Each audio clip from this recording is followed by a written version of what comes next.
Where your treasure is.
things are out of my control.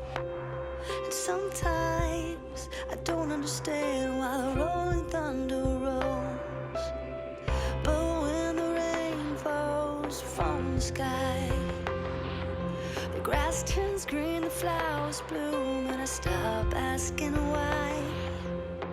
Because I know with hope there's always a better tomorrow. It's hard to believe the best, but you can't win if you give up. Even if it doesn't work out like I planned, I'm choosing to believe, and I know it's hard to understand. We can't always see the plan, but we have a choice and this is mine. I'm choosing to believe. I'm choosing to believe.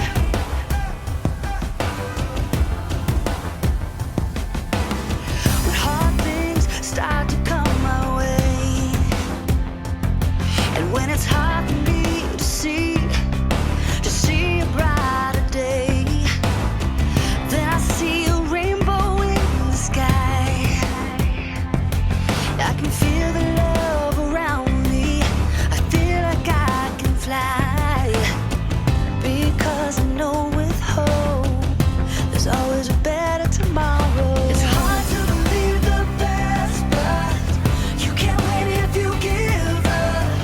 Even if it doesn't work out like I planned, I'm choosing to believe, and I know it's hard to understand.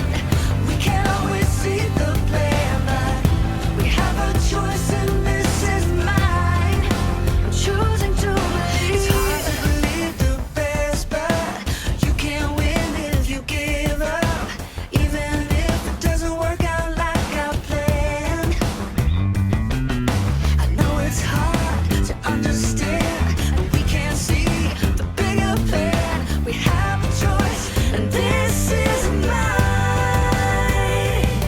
Sometimes things are out of my control, and sometimes I don't understand why the rolling thunder rolls. It's hard to believe the best, but you can't win if you give up. Don't give up. Even if it doesn't work out like I planned, I'm choosing to believe, and I know it's hard to understand. We can't always see the plan, but we have a choice and this is mine. I'm choosing to believe. I'm choosing to believe. Yeah. I'm choosing to believe.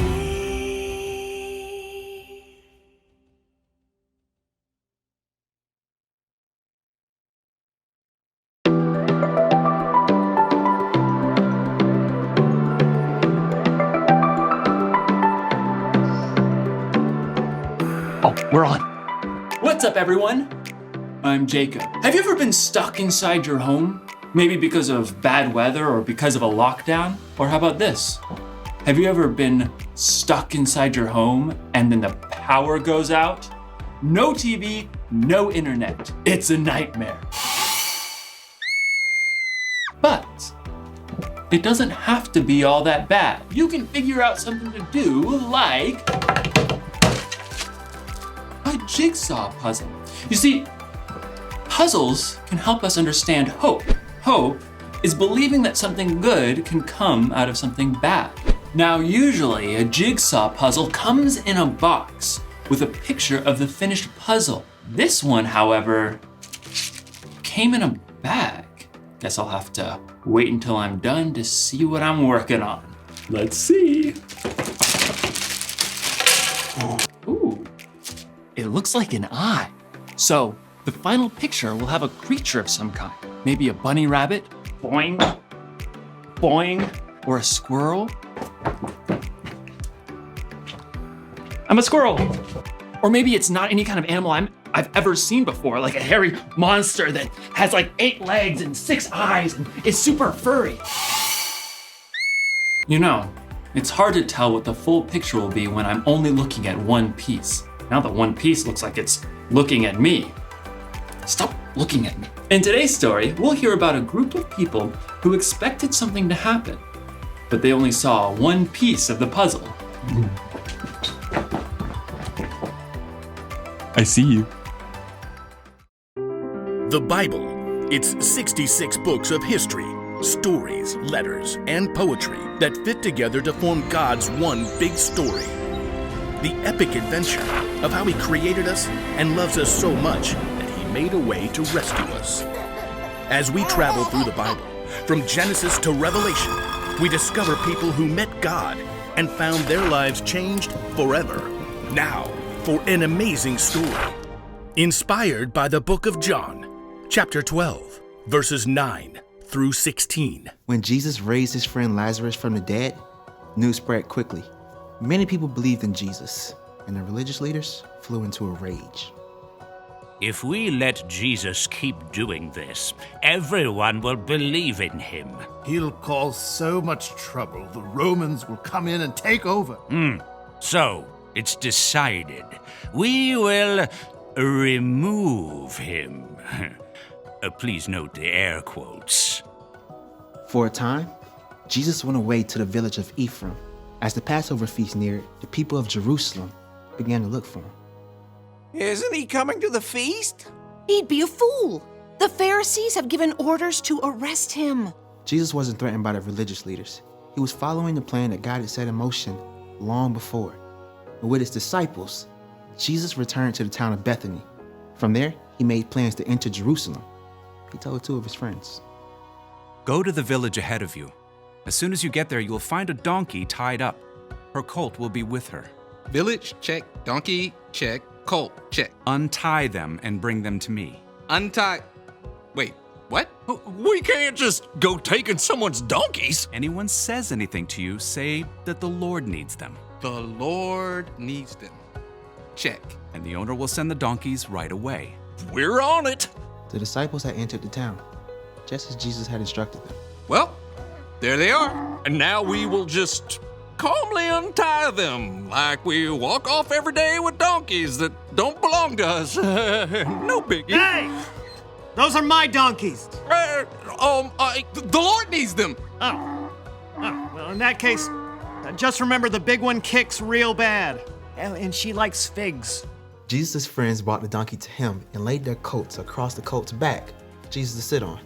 He's walked a gazillion miles. Why does he want to ride a donkey now? Jesus wasn't too tired to walk.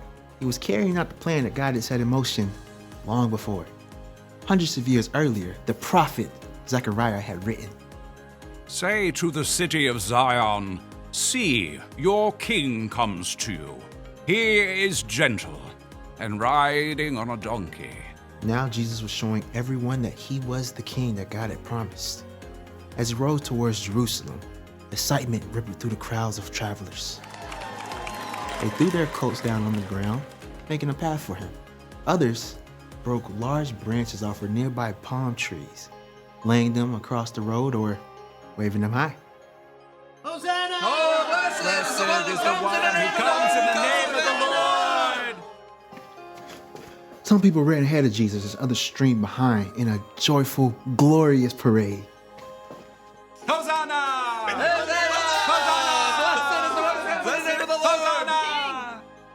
As the procession neared the city, people ran out to see what was happening. Who is this? This is Jesus, the prophet from Nazareth. Yeah, he brought Lazarus back from the dead. In all the excitement, though, one group of people was not pleased. The religious leaders. This isn't getting us anywhere. Look how the whole world is following him. Don't worry. I've got a plan A plan? to remove Jesus. Oh, right. The air quote. He won't last the week. But God was still at work, and nothing that anyone could do would stop God's plan to save the world.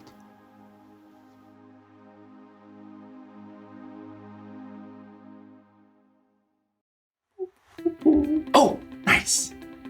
Oh, hey, I didn't see you there. So anyway, many people believed Jesus was the Messiah, the Savior who came to rescue them, and they were right. But they thought that meant that Jesus was going to take over right then and take over as their king They were about to be very disappointed. But here's the thing about disappointment. We're disappointed when things don't go how we want or expect. We're disappointed when we don't get our way. But you've got to remember, when it comes to life, we can only see one piece of the puzzle. We only see that we didn't get invited to someone's birthday party. We see that mom or dad lost their job. We see that you or someone you know is hurt. We see the bad things happening right now. While we don't see, God is working out a plan for our future. God sees everything. God knows everything. And when you're disappointed with the way things are going, it's important to remind yourself that God isn't finished yet. God is putting your puzzle together. God is still working. That's the one thing to remember today. Whatever happens, remember, God is still working. Jesus didn't turn out to be the king the people were expecting, but God was working on a much bigger plan, not just to rescue those people, but to rescue all people for all time. When we only see one piece of the puzzle, God can see the whole picture. Wow. And what a picture it is. I'll see you next time.